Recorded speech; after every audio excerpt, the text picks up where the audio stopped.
Hello, and welcome to today's session on Howard Gardner's Multiple Intelligences Learning Theory.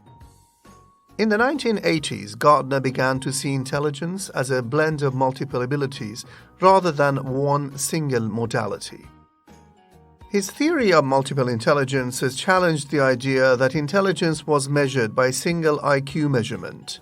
In fact, he suggested that multiple intelligences represented different intellectual abilities and that these abilities typified various ways of processing information. Because he disapproved of the idea of labeling learners to specific intelligence, he claimed that his theory of multiple intelligences would empower learners by not restricting them to one modality of learning. He recognized that the one-size-fits-all approach to education would leave some students struggling and limit their potential. Hence, with this in mind, he suggested that intelligence should fulfill 8 criteria, with 8 abilities to meet these criteria. These were 1. Musical rhythmic. This intelligence helps individuals make sense of and produce sounds. 2. Visual spatial. Refers to the ability to understand maps and other graphical data. 3. Verbal linguistic. Refers to the ability to study information and produce spoken and written language. 4. Logical mathematical. This type of intelligence enables the individual to make calculations, deal with abstract problems, and formulate equations. 5. Bodily kinesthetic.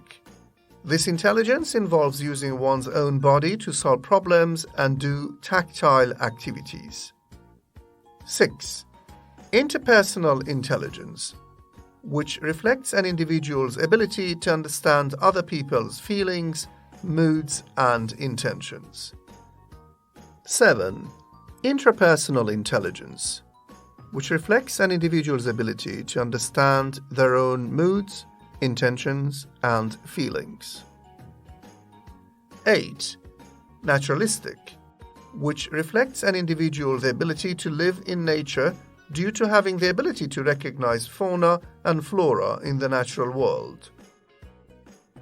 Gardner believed that every individual had initially 8 types of intelligences at varying competency levels, and that learning did not necessarily have to rely on the strongest of the intelligences.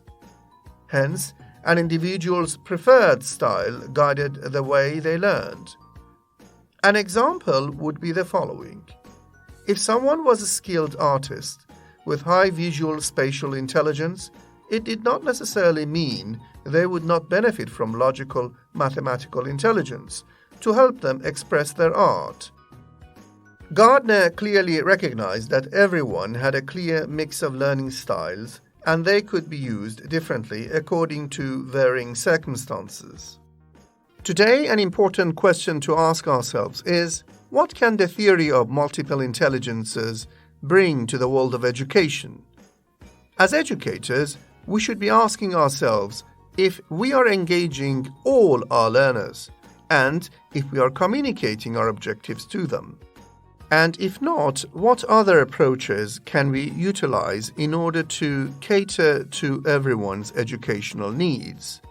We know that we can teach in multiple ways. However, we should not make the mistake of grouping our students as specific types of learners for having a specific kind of intelligence, since labeling in this way creates limitations and can restrict our learners' potential. When we understand different teaching approaches and present content to our students in a variety of ways, it will improve how they access this information and how they can demonstrate their understanding of the topics. Therefore, when we present interesting materials in multiple ways, students are able to engage in tasks more actively and show their understanding in a way which is more accessible to them.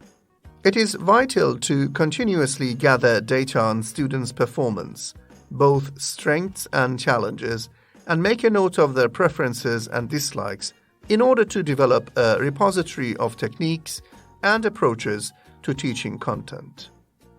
Using a variety of resources will improve student motivation as they will explore the topic and have new learning experiences. At the same time, it will give teachers a better insight into students' strengths, needs, and possible areas of improvement. Interestingly, Gardner's theories have been met favorably by a range of educators and policymakers. Curricula as well as classrooms have been redesigned to reflect the understandings of multiple intelligences.